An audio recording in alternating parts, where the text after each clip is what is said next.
दोस्तों, भारत और इंडिया में क्या अंतर है? क्या ये अंतर डेवलपमेंट का है, विकास का है, या फिर समृद्धि का है, या फिर ये अंतर पिछड़ेपन और प्रगति का है, या फिर ये अंतर फैसिलिटीज का, सुविधाओं का है कि कहीं है कहीं नहीं है, या फिर ये अंतर शहर का और गांव का है?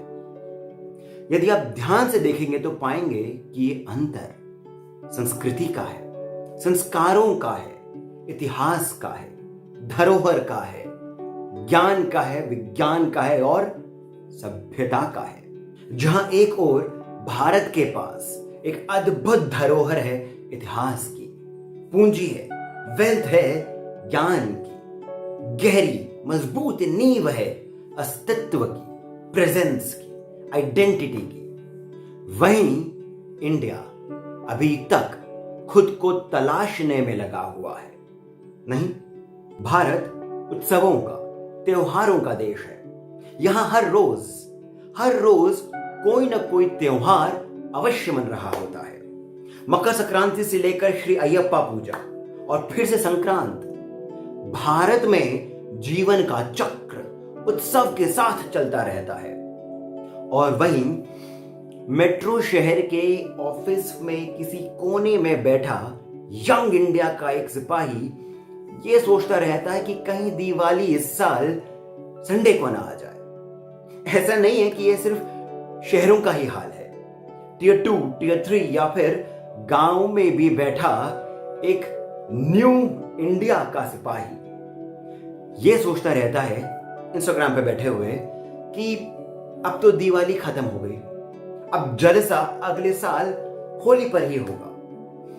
भारत में हैलोवीन क्यों नहीं मनाते हैं? अब इंडिया वालों को कैसे बताएं कि दिवाली एक बार नहीं, साल में 2 बार आती है, नवरात्रि 2 नहीं 4 बार आती है, और गणेश चतुर्थी और महाशिवरात्रि हर महीने आती है।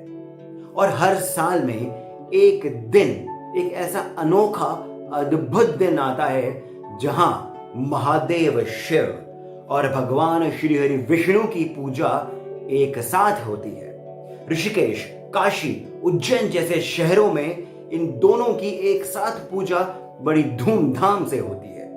और तो और मराठाओं के शिरोमणि, भारत के वीर पुत्र छत्रपति शिवाजी महाराज की एक कथा भी इस ही दिन के साथ भी जुड़ी है। क्या आप जानते हैं वो दिन कौन सा है? तो चलिए, देर किस बात की। These serious stories begin. Shiv पुराण के अनुसार चतुर्दशी के दिन भगवान विष्णु महादेव की पूजा करने के उद्देश्य से काशी पहुंचे। चतुर्दशी के देवता महादेव शिव है, तो इस दिन उनकी विशेष पूजा करने हेतु भगवान विष्णु 1000 कमल के पुष्प लेकर चले। वे एक एक मंत्र बोलते गए और साथ ही साथ एक कमल का पुष्प चढ़ाते भी गए। महादेव ने उन 1000 फूलों में से एक फूल छुपा लिया और देखते रहे कि आगे क्या होता है। अब पूजा के दौरान जब 1000वें फूल को चढ़ाने की बारी आई, तब श्री हरि ने देखा कि एक फूल तो कम है। तब बिना किसी संकोच के उन्होंने अपनी कमल के पुष्प जैसी सुंदर आंख को महादेव को अर्पण करने का सोचा।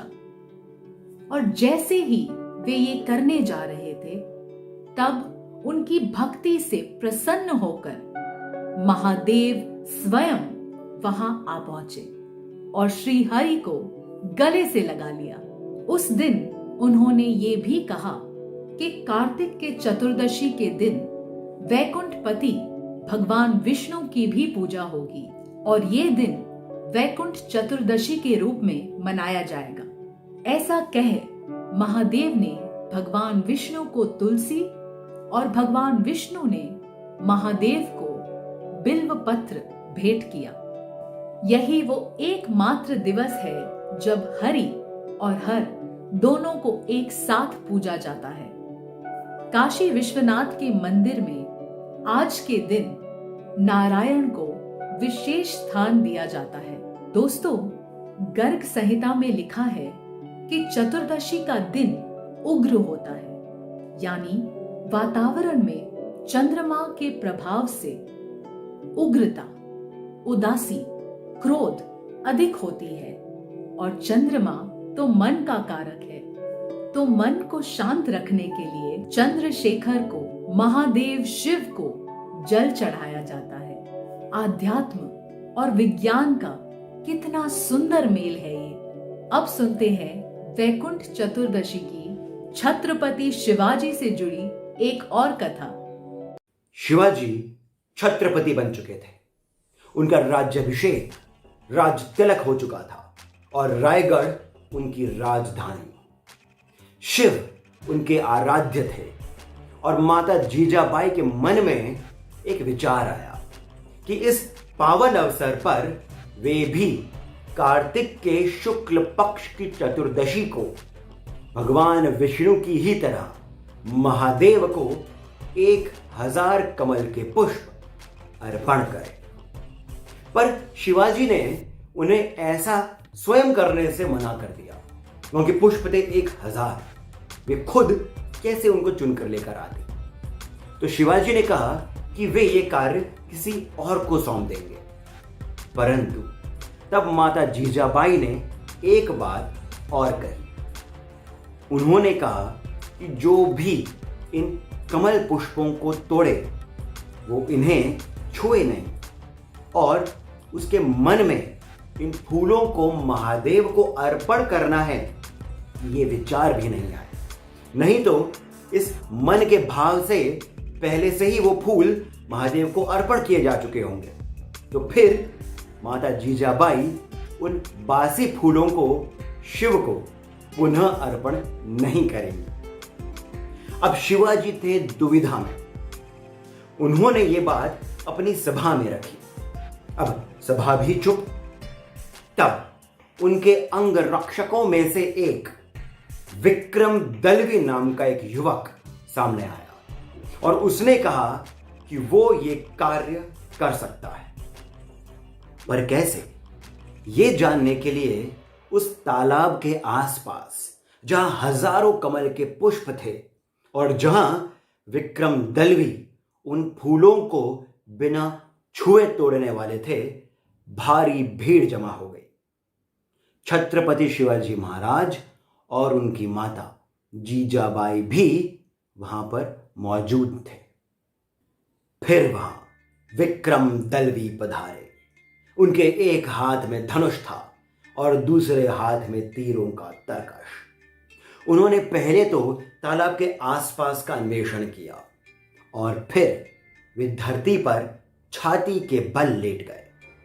उन्होंने धनुष को अपने हाथ में पकड़ा और फिर उस पर तीर को साधा और फिर धनुष बाण का मुंह तालाब की ओर किया। उनका ध्यान कमल के एक पुष्प पर ही था। उन्होंने एक आंख को बंद कर पानी के अंदर जो हल्की सी कमल के फूल की डंठल दिख रही थी उस पर ही केंद्रित किया।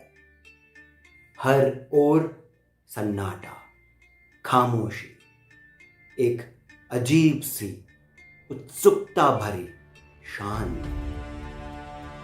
तभी हवा को चीरते हुए विक्रम दलवी के धनुष से एक तीर निकला और एक कमल का फूल तालाब के पानी में तैरने लगा। फिर दूसरा तीर, फिर तीसरा तीर, और ऐसा करते हुए कई सारे हजारों कमल के फूल पानी पर तैरने लगे। अंततः विक्रम दलवी उठे, नाव पर बैठे, बड़े से चिमटे से उन सभी फूलों को इकट्ठा किया और फिर माता जीजाबाई के कदमों, उनके चरणों में एक टोकरी में रख दी। तब राजमाता जीजाबाई ने कहा कि विक्रम दलवी का ध्यान इतना केंद्रित था, इतना लक्षित था कि उनके मन में कोई और विचार आ ही नहीं सकता था। तभी तो ये अद्वितीय, ये अद्भुत कार्य हो पाया। और इसी कारण ये सारे कमल के फूल महादेव को अर्पण करने लायक हैं।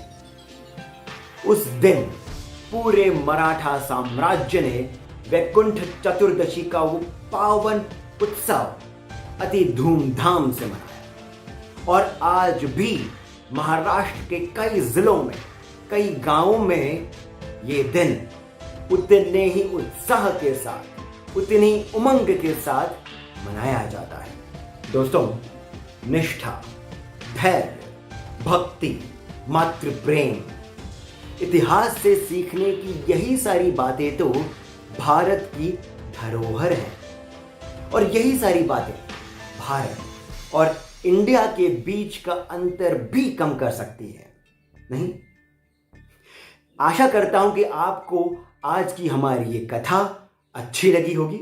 और यदि अच्छी लगी है तो हमें सब्सक्राइब अवश्य करें, इस वीडियो को और आगे शेयर करें। धन्यवाद। A DC where stories begin.